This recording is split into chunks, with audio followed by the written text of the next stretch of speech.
What's up, guys? Eli here, back for a new stuff video. Just got actually a pretty massive stack of DVDs sent to me by my good buddy Scott over at the No Solution channel. Give him a sub if you haven't yet. I'm just having some late evening coffee, which is a new habit of mine. I should probably stop because sleep is not overrated. He sent me a handful of CDs too, but I decided to split this up. I'll show those at a different time. So let's just talk about movies. Now, these are not movies that most of you are likely to have heard of. These are all very underground, or at least most of them. Very, very much underground stuff that I wasn't even familiar with. We'll go ahead and get started. Let me set my coffee down. Started with the least weird one, I guess you should say. I'd actually been wanting to see this. I've heard it's pretty decent. Came out on Draft House, came out via Draft House Films, which is a production company that I tend to enjoy. So we got Cheap Thrills from 2013. Love the cover. It's got one of those reversible covers. I opted for that one because it's awesome. So yeah, directed by E.L. Katz, written by Trent Haga, who's oddly enough done some work with Full Moon. Starring people like David Koechner, Ethan Embry, at least that I'm familiar with. Yeah, I've heard it's pretty decent. I know on Red Letter Media they reviewed this. They said it was pretty solid. I don't think either of them loved it, but they liked it enough. So Cheap Thrills from 2013. If anyone's seen that, let me know.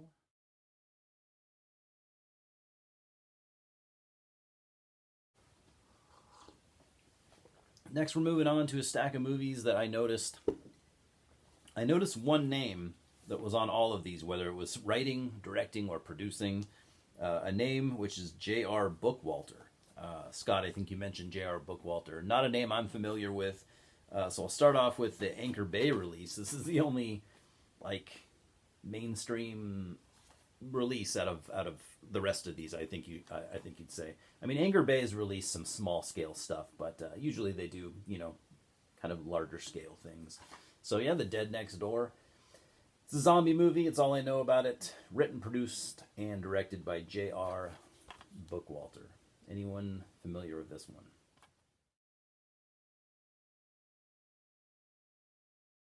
Then the rest of these came out via a company called Tempe DVD. I think it's Tempe, Arizona, because it's got a little cactus as the logo. Tempe DVD. Not familiar, but I will be now. So we're going to start with Ozone from, let's see, we got a date on this, 2003. Looks like some kind of a sci-fi action, I don't know. I'm not going to try to make stupid wild guesses as to what these movies are, because I just don't know anything about them. So Ozone from 2003, produced, directed, and edited by J.R. Bookwalter. Also written by J.R. Bookwalter and David A. Wagner.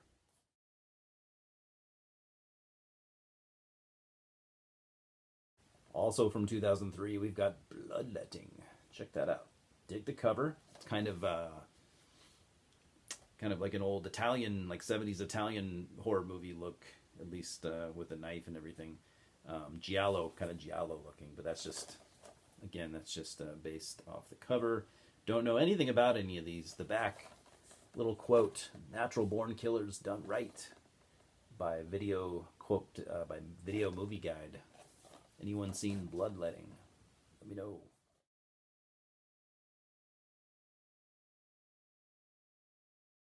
From 2002, we've got Skinned Alive. Looks like this is produced by J.R. Bookwalter. Original music composed by J.R. Bookwalter.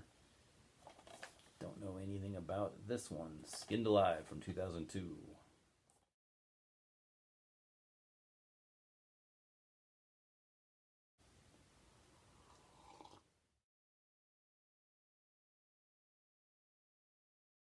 This next little stack, actually the rest of these movies are basically put out by a guy named Chris Seaver, who seems like a likable dude. I looked him up on YouTube. He's got a channel. So Chris Seaver, he's got a couple different production companies like Splatter Rampage and Warlock Home Video. I like this Warlock Home Video is pretty cool. It's he makes these films to look like old, like old rentals, which a lot of us have fondness and nostalgia for. So like Warlock Home Video, the Dingleberries, the Dingleberries. You see what I mean? This is very DIY looking, but I like it. I love the Warlock Home Video thing. Very reminiscent of 80s and 90s, video store renting. This is, again, very DIY. I mean, it's on a burned DVD.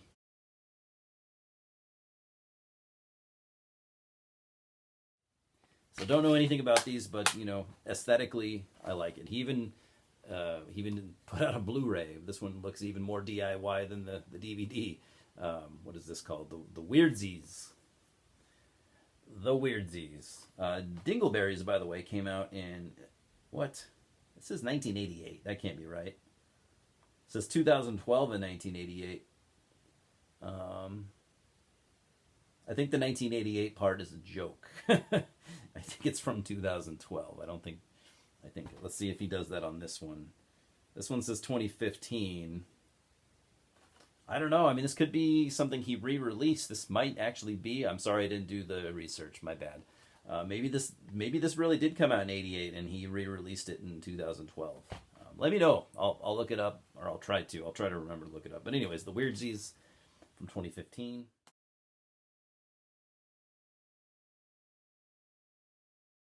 Then we've got Happy Holidays. What do we got for dates on this one? We got this one also says 1987. I think it says 1987 and 2011. Again, I think that's a joke. These could be re-released, but I think it, and if it is a joke, I think it's cool. But I'll have to look into it. Scott, let me know. Scott, save me! I'm drowning here in misinformation. Happy Holidays. Has anyone seen any of these Warlock Home Video movies? I'm hoping some of you have, but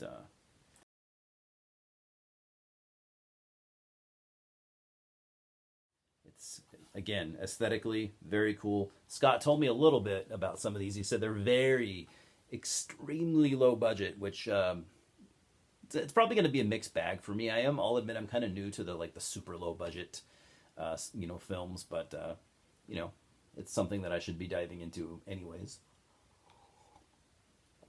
as a film fan. Now the rest of these are released by Chris Seaver under his Splatter Rampage imprint. We're just going to start off in no order.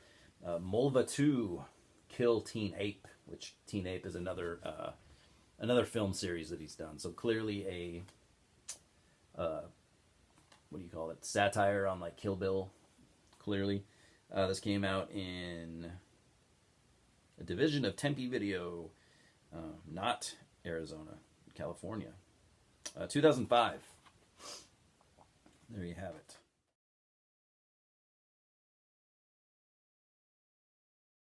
Next, we've got Wet Heat, a double feature. We got Wet Heat and Film Crew. Film Crew and Wet Heat. See if we got any dates on these. I just have 2008. Double feature, huh? I think this is the. I think that's the Teen Ape character right there. I could be wrong. I know he's in some of these others.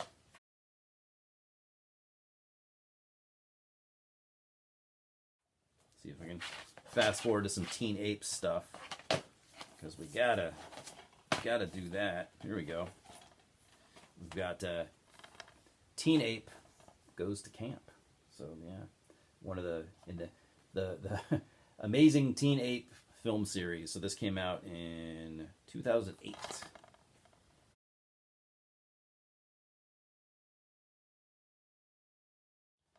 And then we got another Mulva movie.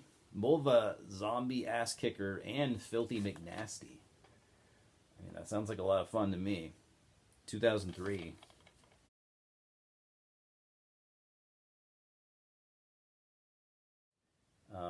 I have more Filthy McNasty films here too, so let's do that. I've got where do I start? I got Filthy McNasty 4, Carnal Holocaust. Cool cover. This came out in 2015, so this is a fairly recent one.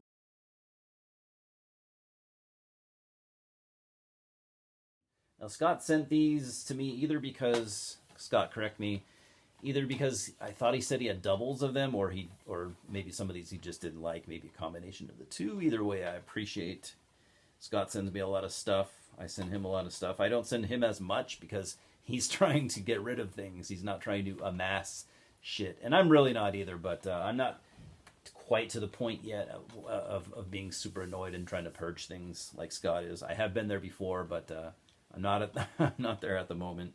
It's inevitable. Anyways, another double feature, Filthy McNastiest, and I don't know what the other one is. How can you have a double feature when there's only one movie? I don't see a second, but that's okay. I'm not keeping track. I'm not.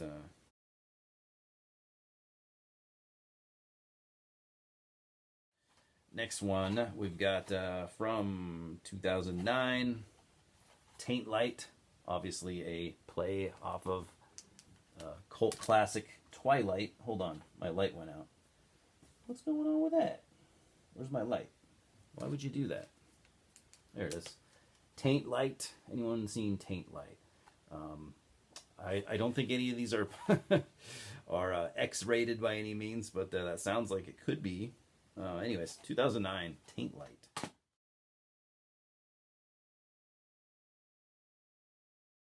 All right, we've got next from 2006. We've got Carnage for the Destroyer. Also very cool.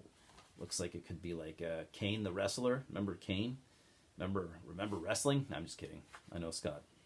Scott watches wrestling. I used to, and I love Kane. So that looks like a Kane knockoff. So Carnage for the Destroyer looks like it could be a cool one.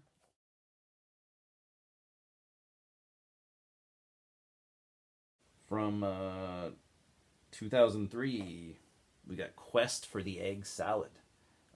Maybe this is a comedy. I'm not sure. Is that Teen Ape right there? I think that's Teen Ape again. I don't know. I'm learning just like you are probably. So Quest for the Egg Salad.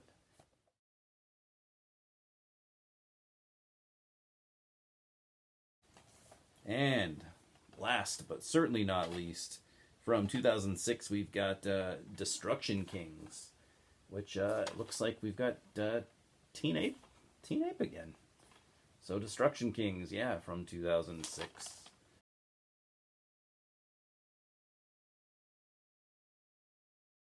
And so that's it. That is it. Is any you guys familiar with any of these? Let me know. We got the Chris Seaver stuff, the Destruction Rampage or Splatter Rampage. We got Tempe DVD.